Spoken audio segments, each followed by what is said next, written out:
We're building a camper plane from a kit, and this week we finally fixed a problem that's been haunting us since last week's episode. Turns out when your horizontal stabilizer isn't glued quite right, it's kind of a big deal. We tackled the repair, made more progress on the flight controls, and really started to feel some of that momentum come back again. Until we ended the week at a rattlesnake festival, standing next to a pit of rattlesnakes. Like, I don't know what's more stressful, almost having to refabric 2 flight controls or standing next to a pit of over 200 rattlesnakes. But let's get into it. Is this smooth enough now? It's just gonna bleed through and look terrible. Like this is like raised right here. You can take some sandpaper over it though. We might not have yet. Come here, guys. Come here. I'm still fixing my mistakes from last week. Ty, of course, when it gets here, is like, this is what the fabric's supposed to look like once you put on the glue, not this. So now I need to still sand down a bunch of the glue off of here, so that way we don't have fun designs on our paint later. Peter, they were supposed to get on to you. But what is this? You see all this trash? We leave for 2 seconds, and this moves in. Peter, you should see Paul's closet. That's nothing. Peter, you going to the Rattlesnake Festival? There might be a little bit of extra character in the paint down there. Basically, the glue that we laid down to prep for the second layer did not go as planned last week, and it felt like goosebumps all over the fabric.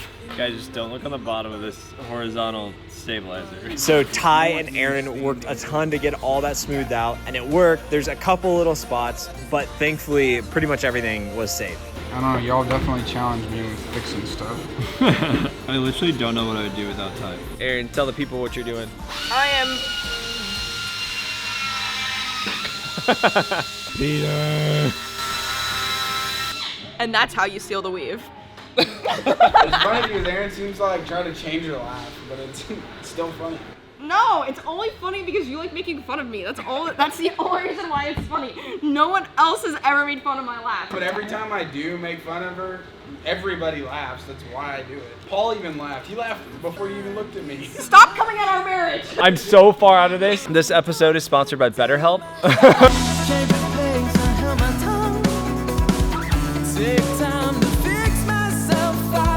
Now I am gonna start the double cover on the horizontal, and that one's already done. She's like sealing it now, and this one I already sanded, put the thick glue on last week, and it's good to go. Should we give Ty his birthday present? Did you just do this? What is it? Oh, it's a jumpsuit. Aw, thanks guys. You gonna wear it when we go piloting together? I think we should. Or when we go shed hunting together. I'm not wearing this to shed hunting. That looks I good. feel like an inmate. Aw, thanks guys. Yeah, now you can match us. You want to go around your perimeter with a swath with just the toothbrush. Okay. Where you're gonna tack that, yeah. You want to have a good base of glue to tack like that an inch of it? Yeah.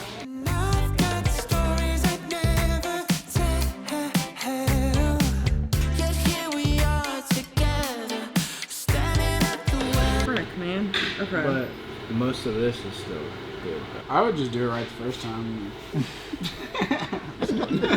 Long days around here with this one, you know what I mean? Yeah. 4:30 can't Pray come for us, fast enough. Jerome. I think this is what they were saying. They want to line up so it kind of like, if anything, it's a little less back here, and you could, if anything, fill it in with the glue, but not over. Ideally, you want to just like line up well. I've never done it before, so I'm ignorant to what it's supposed to look like. I was hoping you would know. FaceTime Ty, ask him.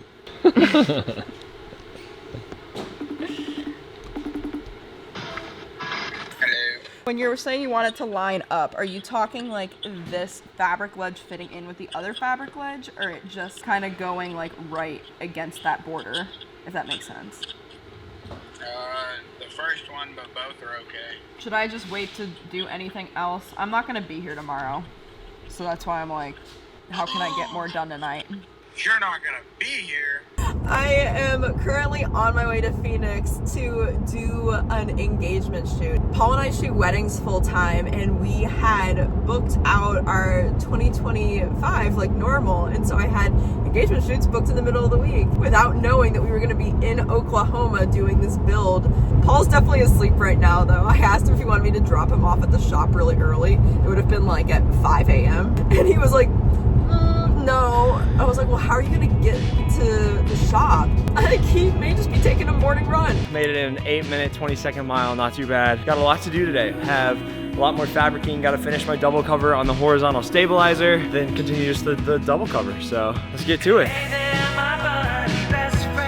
Once you get it tacked, then go through and make your like inch and a half glue. Before we go any further, these two guys are getting our wings out of the box, putting them in the cradle. All right, let's go to lunch, Toby. I don't know why today feels like such a big day, but since we got here, our wings and ailerons and flaps have been in this big crate the entire time, and now just today we pulled them out, and by we I mean Ty and Toby did all the hard work, but they're here, they're on the stands. This is something that's always impressed me a ton about the Bearhawk kit. I had seen other friends build Zeniths and what? There's other kits as well that I see, like people have to really make their wings. Like they have to put them together, they have to rivet it all together, they have to bend everything. Bearhawk, this kit comes with prefabbed wings. So, I mean, look at how they come out of the box. It is so impressive to me, and it like saves us so much time on the build that they're already done like this. Fuel tank 1 already here. It's all cut out. It's all like match drilled for everything. They have the plate that goes over it, the covering plate, already match drilled and everything. Since Virgil took over the company, he had the factory down in Mexico actually start doing a lot more of this match drilling and cutting out these extra panels and stuff. So it's saving them a ton of time and the builder a ton of time on the actual build process.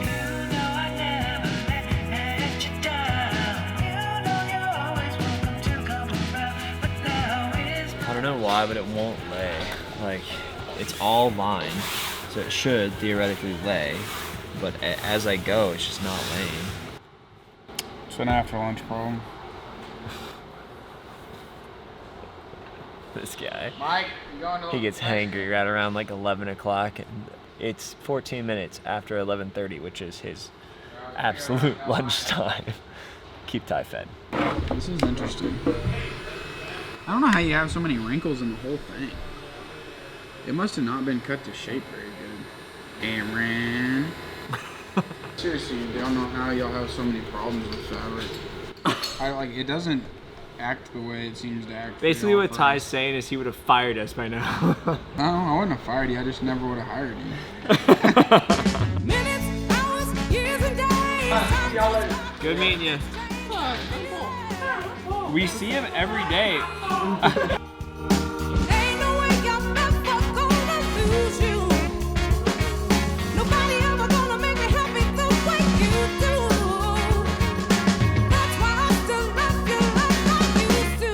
Well guys, it's afternoon right now and I'm working on this rudder and it's a complicated piece. Every cut I make is so visible on the paint. Thankfully I have another plane over here that I can go look at the finished product, but man, like if I didn't have that to go and see exactly how they cut their line, where to put a seam or something, I would be so lost. It's taken me a long time. Like it's taken me a lot of today to sort all this stuff. I think probably because I'm taking it slower than I have been, because I know these lines are so visible and I have to stare at them the next 30 years. Trying to do it right the first time here, as Sir Ty keeps reminding me to do. We'll say I think the most complicated part, Like where the springs attach to the tail wheel, the cuts in here were really difficult to do. should be able to finish this up in the next hour or two though. Back in the day. Yeah, way back in the day. Yeah. Probably like 3 or 4 weeks into covering these fight surfaces, and Ty just yesterday showed me how to do the big rounded edges. Bull crap. Use an iron to do this. So before Ty showed me that trick, I was literally just pulling and stretching the fabric in order to make it lay down, and I glue it as I went. But this shrinks the fabric down and it gets it into shape, so then you don't have to do that anymore. It's like laying way cleaner, it's faster, and I think it'll give us a better end product. This is all ironed in already, and you can see it's not glued yet. It's not cut down, but it's all like in its shape and it's holding. Whereas this is not ironed, so this is what this would look like before it's ironed. It's not to shape, it's not holding at all. Good morning, Aaron. How was your trip? Since Paul didn't do the glue in because we have PTSD from that, do you want me to do it and then kind of supervise the first one? Yeah. Mix a big deal thin and get back to me before you do anything. Thanks for coming back and doing this. Yeah, for sure. I didn't trust myself at all. Paul's fired from gluing, I'm fired from drilling. We help each other out in each other's weaknesses.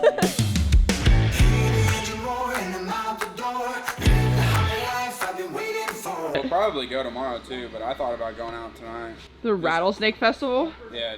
I don't know if I should be like excited to experience this or like scared. Rattlesnake festivals, fish swallowing people. They're crazy out here in Oklahoma.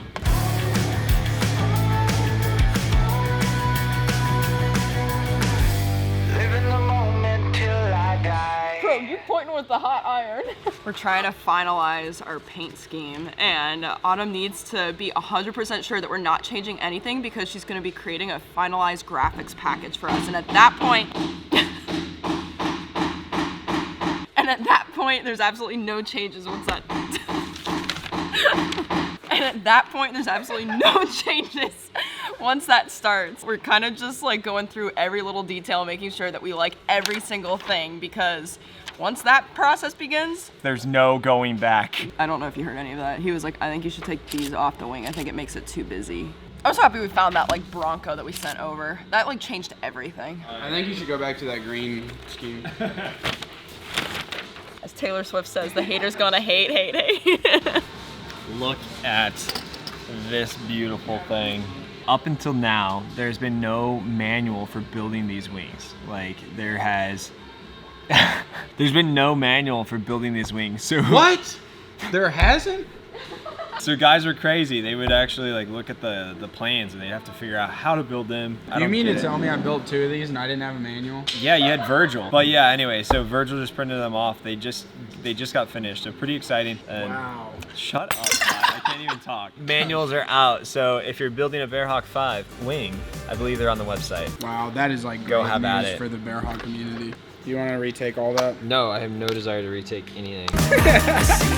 Free falling with your parachute pants. Look like the Vegas strip lighting up when you dance. Got your threads dripping with the glitz and the glam. Ain't nothing gonna hold you back. I need hearing protection, so clearly I just have to watch Outer Banks while I... Rolling, red carpet everywhere that you go. Talking so smooth, carry on the road. Now you're seeing stars like Vinny Van Gogh. Ain't nothing gonna hold you back. Oh no. No more Outer Banks for you. R.I.P. Drilling all day, and then you come around and you get it on camera, me breaking one. I know. Blame the cameraman, Paul. Mackenzie, you want to come to the snake pit? Jerome was saying that they have a snake pit of like 500 snakes there where you can just walk around and kick the rattlesnakes. Not just anybody can go in there. That is what he said. I've never been, so maybe it's true, but I find that highly unlikely. Okay, so after a week of fabric stitching and playing airplane Tetris, Ty took us to something very Oklahoma, the Okeene Rattlesnake Festival. You're just walking around and you're like, this is a carnival, there's nothing here. There's no snakes anywhere. But, dead of dead. They're loud. Whoa. Apparently, local hunters go out and round these things up from dens in the wild, bring them back here to show off or eat, or we're not still totally sure, but there were fried rattlesnakes. Chewy. Tastes like chicken. Snakes for sale, people voluntarily handling them, and we were just over here rethinking every single hike we've ever taken. Thanks, Ty, for the solid cultural immersion. This is the Bearhawk LSA. It's a bit smaller and less power than their Patrol, and there's not a lot of them out there, but here in Fairview they have one. Ty and I today, more Ty than me, but both of us today are putting in a rear throttle quadrant so that way we all can start flying it. In order to get insured following the build, I need more tailwheel time, Aaron will need more tailwheel time, and so this little bird is what's going to give it to us. So we need to go ahead and install the back throttle quadrant in order to get that time. The reason we know exactly how much time to get was we were talking to BWI prior to our build, and they helped guide us on like, okay, Paul, you need exactly this many hours of tailwheel and this many hours in time and type in order to get insured. So thank you BWI for giving us those numbers, and this is our way to go ahead and do that. So we're getting it all wrapped up today and hopefully get to explore Oklahoma from the air a bit more while we're here.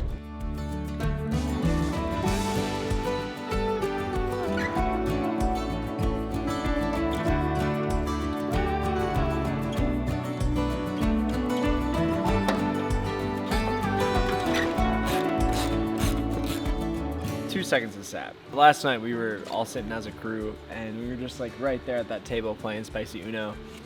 And I looked around and I just had this moment of clarity. Like, we're playing Spicy Uno in an airplane factory. And I feel really lucky to be here. Like right now I'm just chowing down on pizza while we're all building an airplane. It's something that I don't want to take for granted, and I'm just really, really appreciative to be here right now, and I feel lucky that we get to be here. It's 1:40 in the morning right now. We leave for Spain in a day, and we're just cranking here at the hangar. Aaron's doing a bunch of editing. Well, I did a ton of second covers. I did the initial clamshell on both elevators, both trim tabs. Aaron's gonna keep editing. I think I'm gonna start on the flaps though. I'm gonna fabricate the trailing edge of the flaps. I think that'll be it for the night though. I'll do both flaps and then we'll call it good and get a couple hours of sleep before coming back in the morning.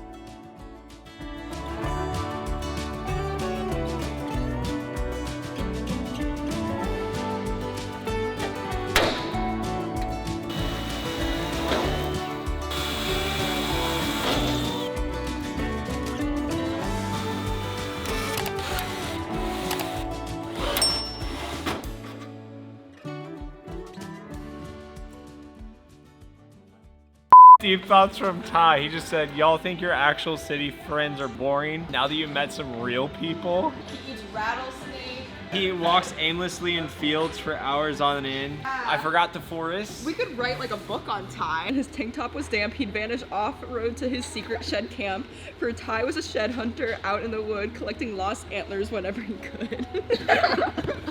What? Well, we said we could make a children's story off of you. You're right. Your children's story is a lot more interesting than a lot of our other friends' children's stories. Wait, keep telling me though. No, she's gonna have a camera. All right. Come on, Ty. For all our listeners out there are such thing as stupid questions. You've probably been told your whole life that there's no such thing as stupid question. Paul has figured out the stupid questions. What's an example of one of my recent stupid questions? Oh, you haven't asked any, but that popped in my head while I was over there fabricating.